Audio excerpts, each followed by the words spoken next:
This is Tim Marsh, President and CEO of Bell Copper Corporation. We're up on the Big Sandy drill site, hole BS-4, where we've put in a 200-foot pre-collar, got that cemented in, getting a good wellhead built, and we're about ready to switch over to kind of oil field technology to get this hole down 4,000 feet through gravel into the target faster than we have in the past. That's our hope, at least. Diamond drilling is a lot slower. The whole cycle of drilling a single 5 or 10 foot run can take an hour. It's very time intensive. Here's the kind of bit we were using before we switched to this mud motor. This is a conventional coring bit, a PQ size bit. Drills a big rock cylinder, but we got to stop drilling every 5 or 10 feet and reach down and grab that cylinder of rock and get it out of the hole. That's how we advance the hole. This is what's down on the bottom of the hole right now. This has got polycrystalline diamond compacts in it. These compacts chew on the sand and gravel, turn everything into a sandy, muddy mush, and then a high pressure mud pump brings that back up to surface, goes through a screening plant, and the whole thing just keeps on going. By using this downhole mud motor, this hole is advancing much faster than our previous holes.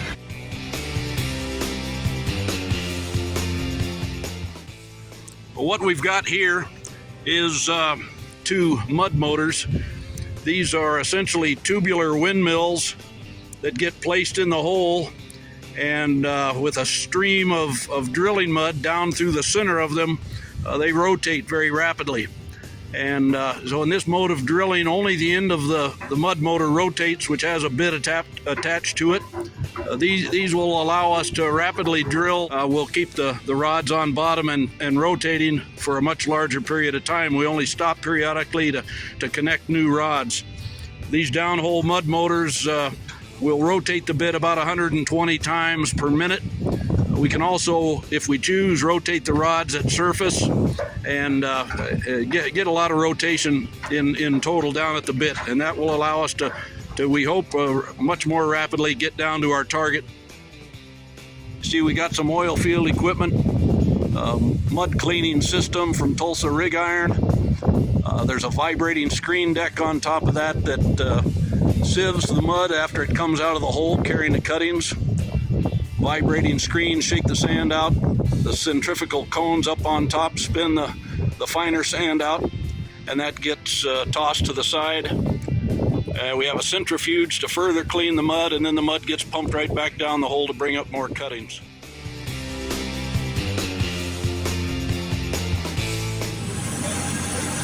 Because the drill isn't doing a lot of the work from the surface, a lot of the work's being done by the mud motor. The controls on the mud motor are mud volume and mud pressure. That's being controlled by a little panel off to the side of where the driller normally works. And these controls here control that mud pump. The boys here are getting the mud pump going. This pump is what gives the energy to the drill mud. By putting it under pressure, pumping it at high flow rates down the drill string, it passes through the mud motor and makes the bit turn on the end.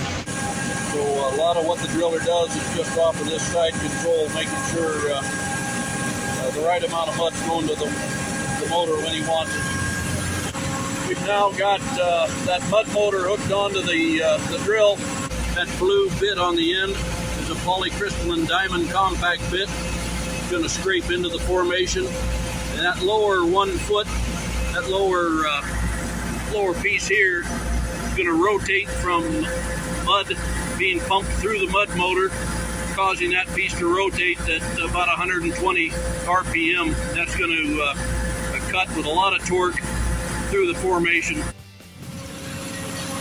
There we got the mud coming through the bean pumps. Travis is the guy that gets to play with this thing first tonight. So there's going to be eventually up to 4,000 feet of rods in the hole. The only thing that's going to be turning is that lower 1 foot of the bit. Anytime Toby. Thank you.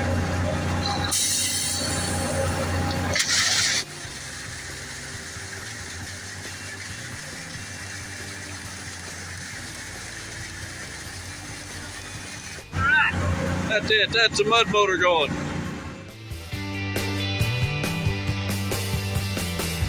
We're up at the collar.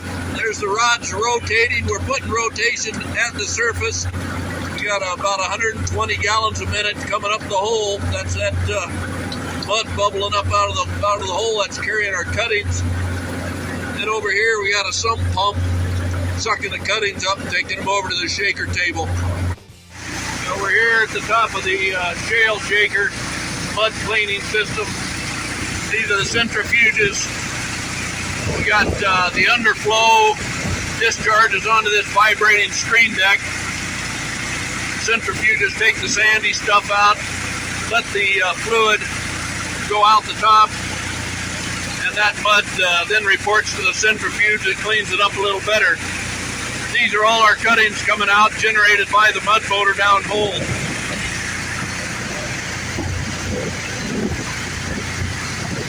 We walk over to the back of the vibrating screen deck.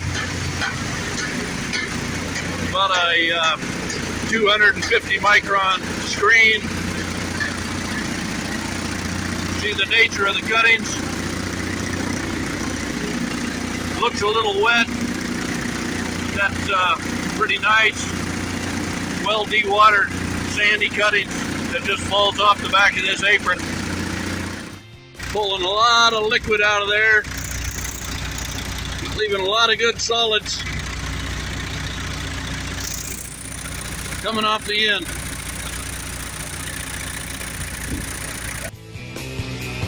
This is the tail end of the shale shaker.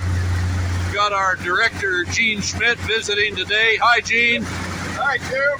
This is a pile of cuttings that's been built up in the past 20 hours of drilling.